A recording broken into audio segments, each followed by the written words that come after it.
저희는 지금 언약, 새 언약의 예수님을 만나고 있습니다. 새 언약이 얼마나 특별한지 그거에 대해서 저번 주에 저희가 두 가지를 나눴습니다. 기억하시죠? 첫 번째 뭐였죠? 새 언약의 그 특별함. 옛 언약과 같지 않다. 예. 옛 언약은 흠이 있었습니까? 그렇게 표현을 했지만 흠이 있었던 것이 아니라 뭐였죠? 기능적으로. 옛 언약은 예수를 바라보게끔만 합니다. 중보자가 필요해. 대제사장이 필요해. 라는 것을 밝히 알려주는 게 바로 옛 언약이죠. 죄를 깨닫게 해준다는 겁니다. 하나님의 기준을 말해준다는 겁니다. 그리고 새 언약은 예수를 바라보는 것을 넘어 이제 예수 안에 거하도록 해주는 것이 바로 새 언약이었습니다. 그래서 옛 언약과는 다르다라고 얘기했고, 그 다음에 또 하나, 그 특별함, 하나님께서 뭘 기억하시지 않는다? 너희 죄를 기억하지 않는다. 어떻게? 새 언약에 거한 사람의 죄는 묻지 않겠다. 새 언약에 거하지 않으면 당연히 심판이 임하겠죠. 새 언약 안에 거한 자들은 내가 죄를 기억하지 않겠다. 이 선포는 뭔가요? 나는 잠깐 깜빡할 거야. 이 얘기가 아니라 뭐죠? 나는 너에게 어떠한 존재임을 가르쳐주고 싶다. 넌 죄와 함께하는 자가 아니야 라는 것을 말해주시고 선포하시는 거죠. 그리고 뭐? 너는 언약을 맺은 자의 삶을 살아야 되는 자야. 죄에 거하는 자가 아니야. 난 그렇게 너를 보고 있어. 얘기하죠. 네. 저번 주에 어떤 철학자가 이런 얘기를 했다 그랬잖아요. 인생은 그냥 아무런 청탁 없이 세상에 던져진 존재. 그러니까 아무런 특별한 의미도 없이 그냥 내동댕이 쳐진 존재다라고 얘기를 하는데 그렇지 않죠. 이 새 언약의 주인공들은 뭘 맺은 거예요? 언약을 맺은 자로 이 땅에 있는 거죠. 언약을 맺은 자로. 그래서 우리가 생명을 사는 것은 어떤 것? 저번 주에 했던 건데 다 이렇게 아시는 거죠? 이렇게 고개를 끄덕이면서 들어주세요. 아니면 저번 주 거 다시 합니다. 그러면 안 되잖아요.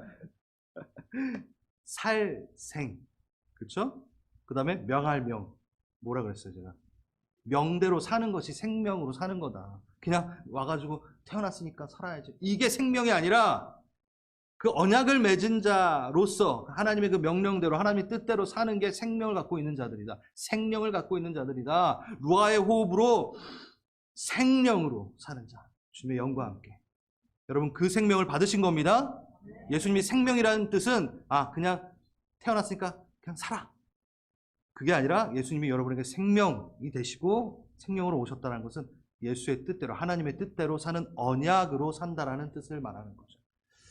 네, 저번 주에 그것까지 했습니다. 너무 특별했잖아요. 너무 감사했잖아요. 오늘 또 두 가지가 남아 있습니다. 새 언약의 특별함 두 가지.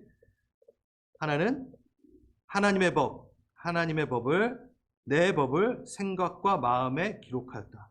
마음에 기록한 새 언약. 돌판에 기록한 언약이 아니라 이제 마음에 기록한 언약이 바로 새 언약. 아주 특별합니다. 정말 특별합니다. 이 부분은 아마 다음 주에도 또 연달아서 하게 될 것 같아요. 부장을 나가지만. 그러면서 또 하나의 특별함, 어떻게? 우리 안에 계셔서 그 성령이 우리를 가르치기 때문에 그 언약의 주인공 되신 분이 나를 가르치기 때문에 주님을 알아라 라고 할 필요가 없는 새 언약. 네. 9절에 다 있었어요, 여러분. 10절, 11절에 그렇게 나와 있었습니다. 이 언약의 특별함을 오늘 이야기하려 합니다. 이 언약의 특별함은요, 정말 독특한 거라고 말할 수 있는 이유 중에 하나는 먼저 이 세상이 이해할 수 없는 언약입니다. 왜 이 세상이 이해할 수 없는 언약일까? 잘 들어주세요. 이게 되게 중요한 겁니다. 새 언약은요, 나의 신실함에 달려 있는 것이 아닙니다. 예수의 신실함에 그 언약의 중요성, 그 신실함에 달려 있습니다. 나의 어떠함 때문에 언약이 좌지우지 되지 않아요, 이제. 그러니까 나의 신실함에 달려 있는 언약이 아니에요. 새 언약의 중보자 대신 예수님 때문에 이 언약이 유지가 되고 기능이 발휘가 됩니다. 여러분 생각해 보세요. 세상의 언약을 봤을 때 세상의 언약에는 본인이 그 신실함에 따라서 그 언약이 파기되고 그럴 거 아니에요. 그렇죠? 약속을 안 지키는 것은. 근데 그게 아니라 나의 신실함하고 상관없이 예수님의 신실함으로 새 언약은 유지가 된다는 거예요. 그러니까 너무 특별하고 세상이 이해 못하죠.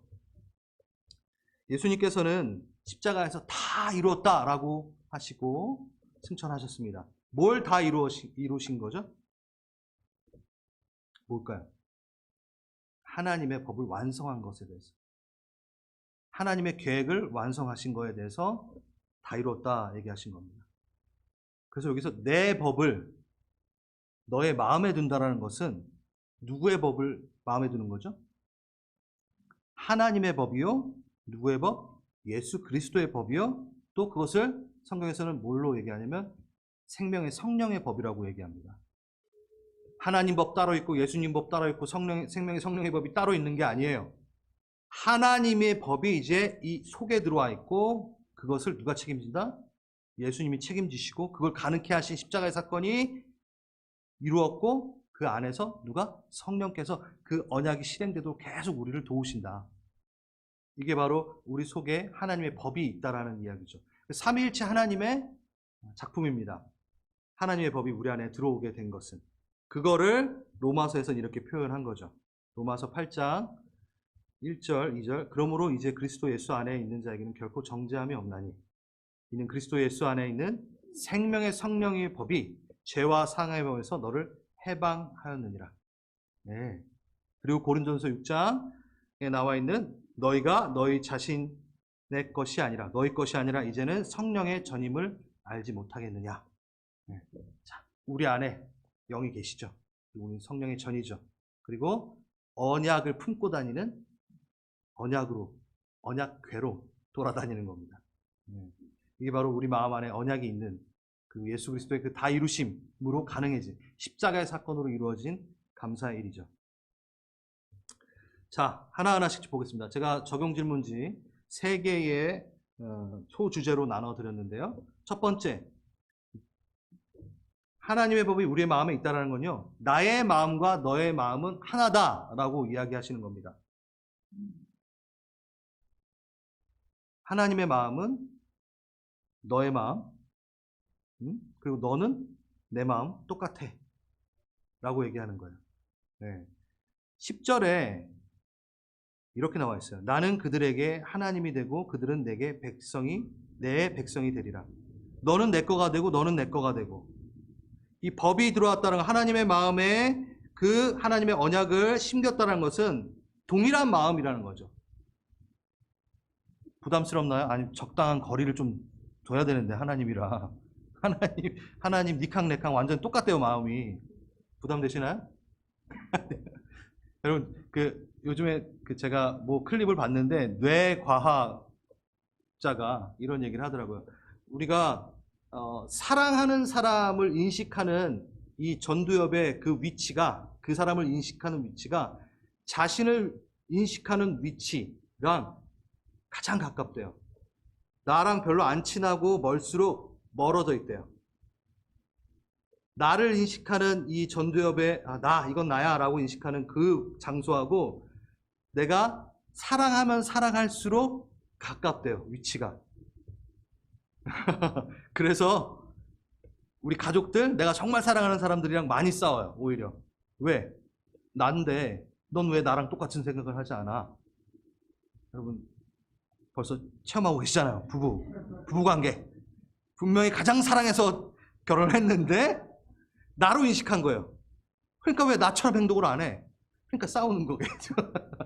싸우라는 얘기가 아니라 그것처럼 하나님이 뇌를 갖고 이런 게 아니라 이거 생각해 보면 우리가 하나님과 동일한 나를 인식하는 그 사람으로 우리가 지내야 된다는 거죠.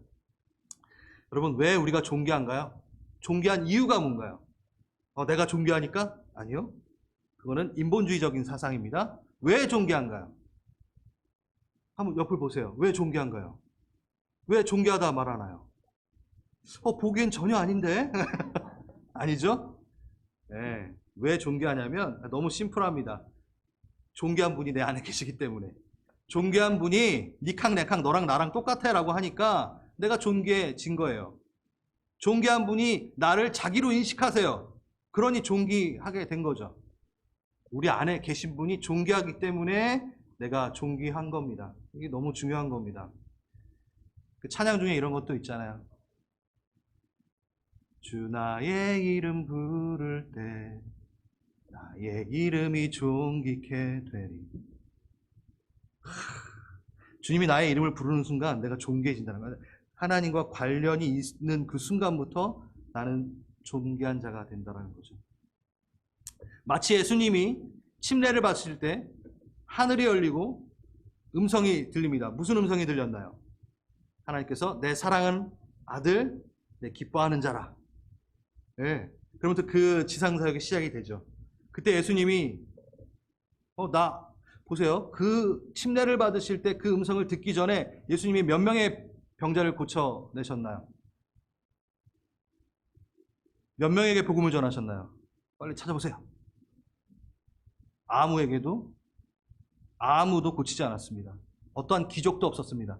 아무 일도 하지 않으셨어요. 그런데 하나님이 뭐라 그러죠? 내 사랑하는 아들, 내 기뻐하는 자라 라고 얘기하고 시작합니다. 존귀한 자다. 그거랑 똑같은 것 같아요. 우리가 받아들여야 돼요. 언약이 난 있는 자라는 것을 인식해야 됩니다. 그것에 포커싱 해야 됩니다. 내 안에 계신 이를 발견해야 됩니다. 이거 너무 많이 들었어요. 성령님이 내 안에 계시고 하나님이 내 안에 계신 거 너무 많이 들었어요. 너무 익숙한 얘기예요. 특별함이 없는 얘기예요. 여러분 손해입니다. 여러분 계속 특별하다고 생각하셔야 돼요. 아주 중요한 거를 지금 전 얘기할 겁니다. 여러분 익숙함 때문에 소중함을 잃지 마십시오. 익숙함 때문에 가치로워야 되는 것을 가치롭지 않게끔 떨어뜨리지 마십시오. 익숙하니까 가치롭지 않다라가 아니라는 겁니다. 정말 중요한 겁니다. 내 안에 계시는 하나님을 인식하는 것. 내가 언약 관계, 언약의 존재라는 것. 아주 중요합니다.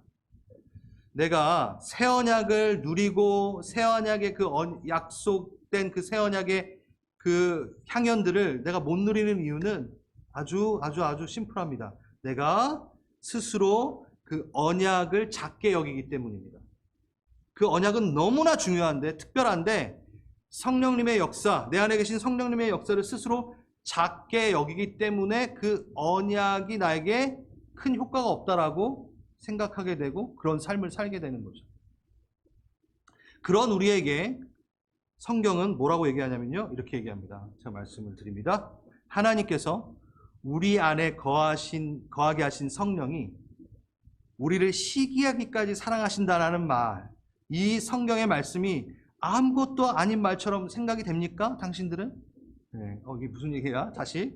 우리가 하나님과 거리가 먼 것들, 비천한 것들을 열정을 다해 막 갈망해요. 그런데 누구는? 예수님은 갈망하지 않고 내 안에 계신 성령님은 인식하지 못하고 있어요. 내 안에 성령님이 계신데 인식을 전혀 못해요. 그러니까 누가 시기해요? 그 안에 계신 영이 나 좀 바라봐. 시기하고 질투하신다는 거예요. 그 관심이 완전 딴 데가 있고 지금 나는 너 안에 지금 들어가 있어. 난 하나님인데 지금 너네 그렇게 불완전한 너희 안에 들어와 있다니까? 그만큼 내가 모든 겸손을 갖고 들어간 거야. 그런데 나를 좀 봐줬으면 좋겠어. 시기하고 사랑하기까지. 딴 사람 너무 보니까 시기하면서 그러니까 사랑하면서까지 그 안에 계시는 거죠. 여러분 어떻게 성령님이 우리 안에 들어오셨는데 어떻게 이 새 언약이 체결되었는데 십자가 때문에 십자가의 그 사건으로 인해서 체결이 된 겁니다. 그러니 너무 중요하게 너무 감사하게 너무너무 중요하게 인식을 해야 되는 거죠. 그 예수의 공로로 그의 피로 우리는 새 언약을 얻게 된 것입니다. 자, 예수님이랑 계속 동행하면서 예수님이 성령님이 내 안에 계신다라는 것을 인식하면서 사시겠습니까? 아멘. 예. 부담 안 되시죠? 잠깐 거리를 둬야 될 때가 있을 텐데 나가주세요. 이러시지 않을 거죠? 그러면 안 됩니다. 그래서 그런 사람들을 위해 주님께서 가르치신다 하셨습니다. 볼까요? 10절 우리 여태까지 봤고요. 11절 보십시오. 가르쳐 이르기를 주를 알라 하지 아니할 것은 그들이 작은 자부터 큰 자까지 다 나를 알미니라. 이게 무슨 얘기냐면 우리의 마음 가운데에 언약이 들어왔다는 것은 내가 이제 너의 마음 안에서 뭘 하겠다? 계속 가르치겠다. 이게 얼마나 중요한 건지 가르쳐 줄 거야. 너 혼자 두진 않을 거야. 너 인식 너무 못하는데 내가 계속 말해줄게. 내가 시기하며 사랑하기까지 한다고 말해줄게. 가르쳐줄게 라고 성령이 지금 이 안에서 말씀하신다라는 거예요. 그게 바로 내 마음 안에 속 안에 언약이 있다라는 것의 두 번째 표현입니다. 뭐? 가르치신다. 여러분, 내 안에 오시기를 작정하신 분이 이제 내가 성령님께 그 언약에 관심만 돌린다면 어떤 일이 벌어질까요?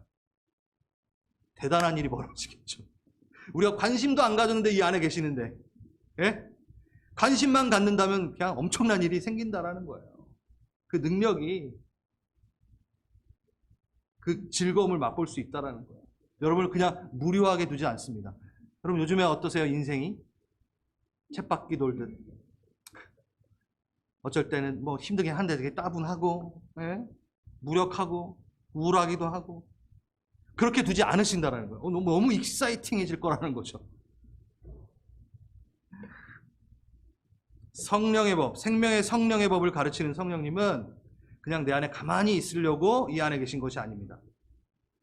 일하시기 위해서, 역동적으로 움직이고 싶어 하시기 위해 여기 안에 계신 거예요. 그냥 너 하나 구원, 겨우 간당 구원시킬게. 그러려고 오신 게 아니에요. 기름 부음 받은 자의 그 삶을 이끌려고 그는 막 지금 기대하고 계신다는 거예요. 나한테 좀만 관심만 가지면 내가 너 경험 못한 하나님의 나라를 맛보게 해줄게. 막 지금 대기 상태십니다. 어떻게? 가르치십니다. 요한복음 14장 26절. 보혜사 곧 아버지께서 내 이름으로 보내실 성령 그가 너희에게 모든 것을 가르치고 내가 너희에게 말한 모든 것을 생각나게 하리니. 하나님의 법이 언약이 새 언약이 내 안에 있다는 건 뭐예요? 성령님의 가르침을 받고 성령님 하나님의 말씀이 기억나게끔 해준다는 거죠. 그는 내 안에 말씀하십니다. 말을 거십니다. 근데 여러분이 못 듣는 거예요. 계속 말을 거신다니까요. 가르치고 생각나게 하신다잖아요. 이거 제가 한 게 아니라 성경에 써 있는 거잖아요. 성령님은 내 안에서 뭐 하신다? 말하신다. 가르치신다. 가이드를 분명히 해주십니다. 내가 새 언약을 실제로 경험하고 누릴 수 있도록 가이드 해주십니다. 라카프. 예. 여호와의 신이 운행함이라. 이거 많이 했는데 새로 오신 분이 많기 때문에 다음에 할게요. 이렇게 운행하신다는 게 그냥 빙빙 도신다는 게 아니라 목적을 갖고 우리 안에 들어오셔서 일하신다. 네. 어떻게 가르치시나요? 제가 금요기도회 때 어떤 청년이 잘 지내? 그러니까 모르겠어요. 잘 지내는지.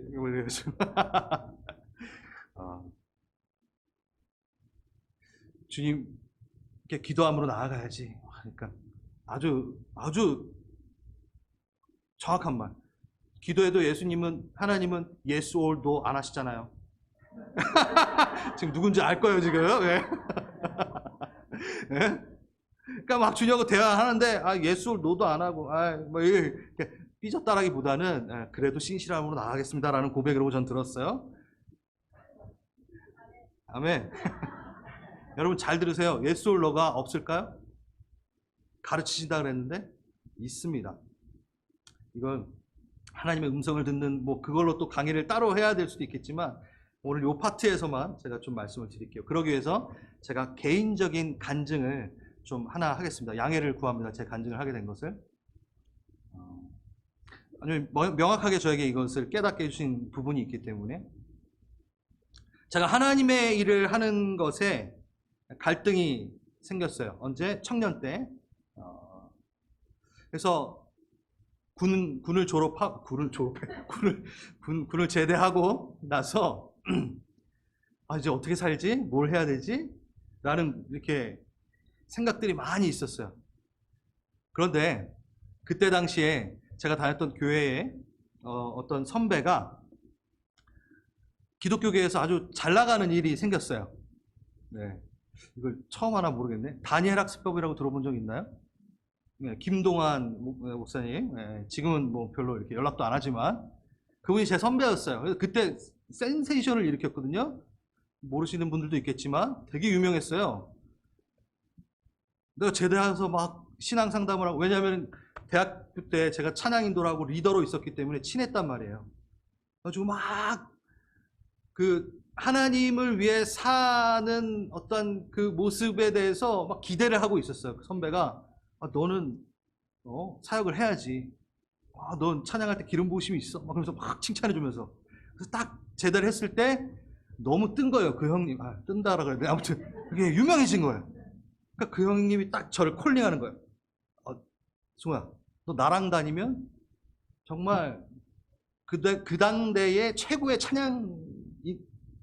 찬양하시는 분들 거기에 너도 서가지고 집회 때 찬양을 해라 막 이러고 다 온 거예요.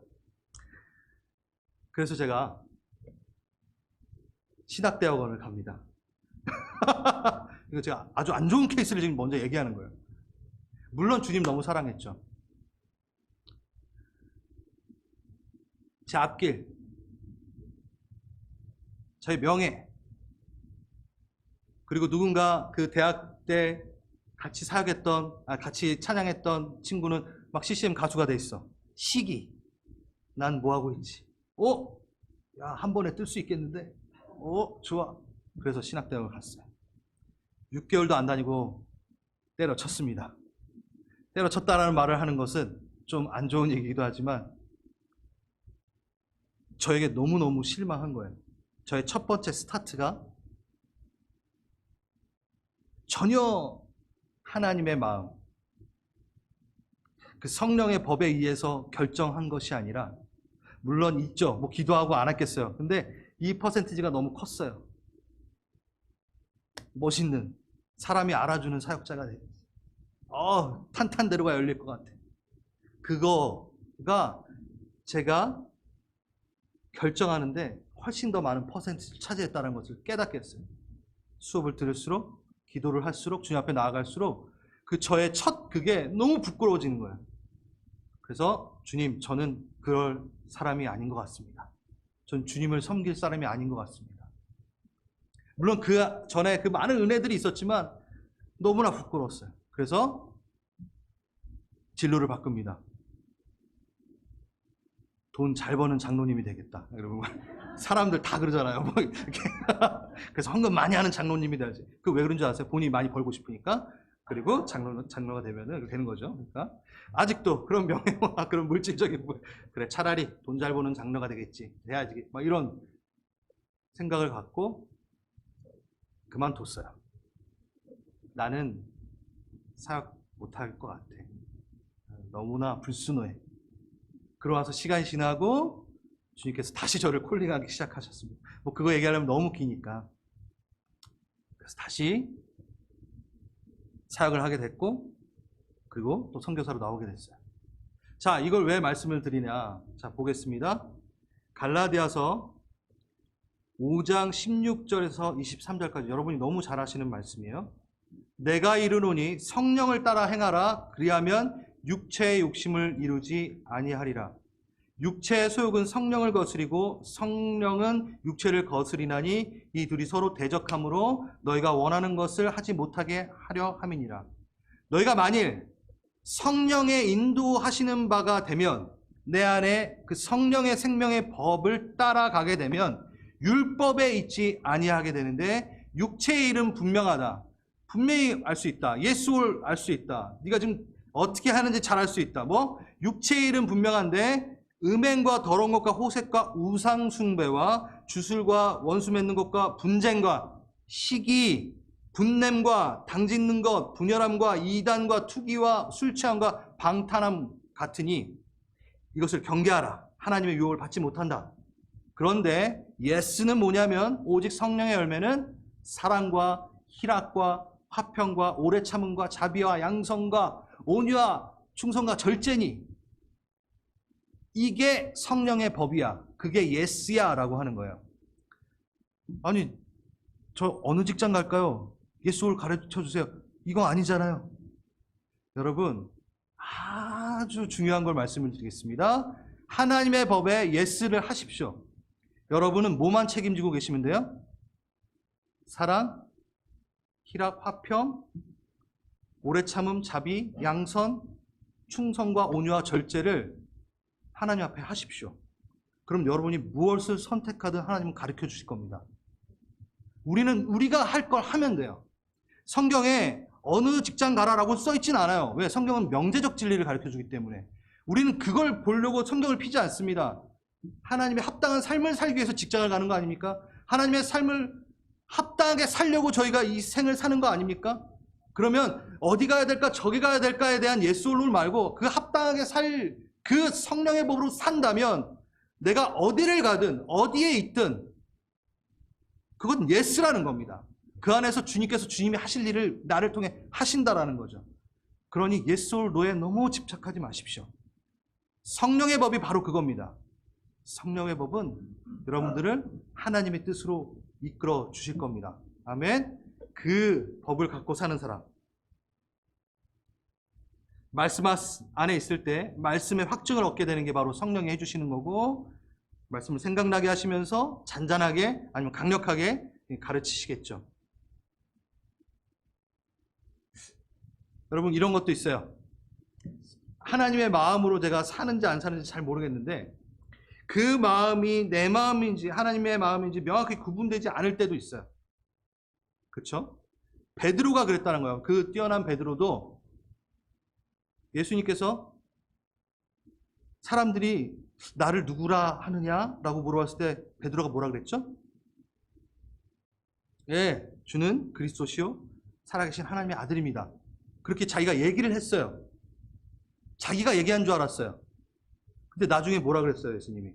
그 네가 안 게 아니라 너 안에 계신 성령께서, 하나님께서, 그 안에 성령이 거주하진 않지만 하나님의 신이 임하여 어떻게 해요? 가르쳐 준 거야. 그때 베드로가 어떻게 인식했나요? 이게 내가 생각한 건지 아니면 하나님이 말해준 건지 몰랐다니까요. 그 베드로도.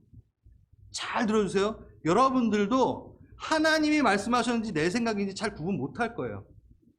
그렇다고 하나님이 말씀하시지 않았다라고 생각하는 건 정말 큰 오산입니다. 베드로도 본인이 생각하지는 않았는데 하나님이 생각을 해서 내가 말을 했는데 본인이 얘기한 거라고 생각을 했어요. 우리도 그래요. 내 안에 언약이 있고 성령님이 계신다면 그걸 믿으세요. 하나님이 나를 통해 말씀하신다라는 것을 믿으십시오. 아주 자연스럽습니다. 물론 강하게 어떻게 임할 때도 있지만 베드로처럼 언제 가르쳐 준지 모른 채 자기가 말하고 있을 때가 있다는 거예요. 누구 안에 있을 때? 성령 안에 있을 때. 그렇기 때문에 막 번개 받고 그 다음에 말하는 게 아니라 이렇게 말해 락 그걸 듣고 말하는 게 아니라 내 안에 성령이 계시면 자기 쥐도새도 모르게 자기가 말하고 있을 수 있다는 거예요. 그러니까 그걸 의지하시고 그걸 누리십시오. 뭘 점검하면 된다? 우리는 성경에 나와 있는 성령님이 내 안에 거하실 때 나는 어떤 사람이지만 점검하고 있으면 네, 그 법으로 난 말하고 다닌다니까. 내가 인식하지 못하고 있는데. 그래서 여러분 지금 하나님의 법으로 말하고 다니는 사람들입니다. 어제도 말했을 수도 있고요. 오늘 예배 시작 전에도 말했어요. 당신은 예배자입니다. 목사님이 시켜서 했는데요. 아니요. 여러분의 성령께서 그걸 하도록 진심으로 말하게 하지 않았을까요? 할렐루야. 아멘. 하나님은 자신의 그 소원을 나의 소원으로 만들어 주실 만큼 가르치시고 이끌어 가십니다. 하나님의 기쁨과 내 기쁨이 이제 하나가 되도록 가르치십니다. 사람의 기쁨, 우리가 생각하는 기쁘다라고 하는 정의를 하나님이 기쁘다 하는 정의로 바꿔주십니다. 그 작업을 하십니다. 그 가르침을 하십니다. 나는 그동안 그냥 이기적으로 그냥 나만을 위해 사는 것, 그것이 나에게 더 기쁨이었는데 성령이 내 안에서 가르치기 시작하니까 하나님이 기뻐하는 걸 내가 기뻐하기 시작하는 거죠. 그게 바로 내 안에 영이 가르치기 때문에 한 겁니다. 여러분이 똑똑해서, 여러분이 열정이 있어서, 여러분이 헌신돼서, 여러분이 충성돼서 하기셔도 했지만 그 전에 성령님 아니면 우리는 그걸 못합니다. 여러분이 지금 하고 계시는 잔잔한 그 섬김과 충성과 그 모든 거 누가 있기 때문에? 내 안에 언약이 있기 때문에, 성령이 날 가르쳤기 때문에 그나마 지금 하고 있는 거예요. 그러니 더 인식하십시오. 그러면 더 그걸 누리게 될 겁니다. 세 번째, 하나님의 마음이 기록되었다라고 하는 의미의 세 번째는요, 이제 나는 너의 중심만 보겠다라고 하시는 뜻입니다. 이제 난 너의 중심을 볼 거야. 겉으로 보이는 행위나 결과가 아니라 난 너 중심 볼 거야. 이 말이 좋기도 하지만 무섭기도 난 너고 넌 나야, 그게 부담스러운 것처럼 또 중심을 보시겠다 하면 되게 좋은 것 같기도 하고 아닌 것 같기도 하고 막. 예. 주님은 하나님은 중심을 보십니다. 이게 얼마나 감사한 건데요. 이게 얼마나 감사한지. 제가 며칠 전에 뭐 이렇게 카툰을 하나 봤어요. 그러니까 제가 카툰을 봐도 가피풀에 있는 카툰을 본 거예요. 저는 카툰을 봐도 그런 딴 카툰 안 보고 그런 카툰 봅니다. 이게 봤는데 너무 웃긴 게 뭐라고 되어 있냐면, 어떤 목사님이 이제 카툰에 나왔어요. 이번 주일에도 감사 헌금을 하나님께 올려 분들이 참 많으십니다. 그러면서 저희 교회는 안 그런데 그 감사 헌금에 이름 적어놓고 액수 적어놓고 이렇게 헌금을 했던 시절이 있었잖아요. 참 안 좋은 방법인데, 그거를 보고 이제 하나하나씩 얘기해 주는 거예요. 그 목사님이. 그래서 위화감을 없애기 위해 헌금 액수는 말씀드리지 않고 헌금하신 이름만 부르겠습니다. 네, 맹준영, 네, 감사합니다. 장성환, 오, 감사합니다. 네, 네, 이영우, 네, 아유, 감사합니다. 네. 유광중, 오, 주여, 감사합니다. 이걸 카툰에 내 있더라고요. 웃기죠, 여러분? 하나님이 이런 분이셨으면 좋겠어요? 아니에요. 겉으로 보이는 행위나 결과를 보시는 분이 아니에요. 중심을 보십니다. 중심을 보십니다. 그럼 편협한 신이 아니에요. 그냥 겉으로 보이는 것만 잘하면 눈속임 돼가지고 아이고 잘했다 하시는 분이 아니에요. 적어도 결과가 마땅치 못해도, 크기가 작아도 그 안에 중심이 있다면, 마음이 있다면 그걸 100배로 받으십니다. 얼마나 정의로운 하나님이십니까? 얼마나 선하신 하나님입니까? 우리의 마음을 보신다라는 건 정말 감사한 일입니다. 여러분, 만약에 우리의 마음을 안 보시고 우리 행위를 봤다면요, 우린 다 죽었어요, 벌써. 우리 신앙의 형태가 어떻습니까? 순종하지 않죠. 반복되는 교만이 있죠. 내 신앙 가운데 이것만큼은 양보 못해. 난 이거 못해. 나 용서 못해. 이거는 건들지 마세요. 여러분, 죽습니다. 그걸로 다 죽어요. 근데 지금 살아있어요. 왜일까요? 중심을 보시니까. 그래도 해보겠습니다. 내 중심 드립니다. 나 못하겠는데 해보겠습니다. 도와주세요. 이걸 보신다는 거예요. 이걸 보신다. 그러니 우리는 살죠. 그러니 우리는 그 중보자가 감사한 거죠.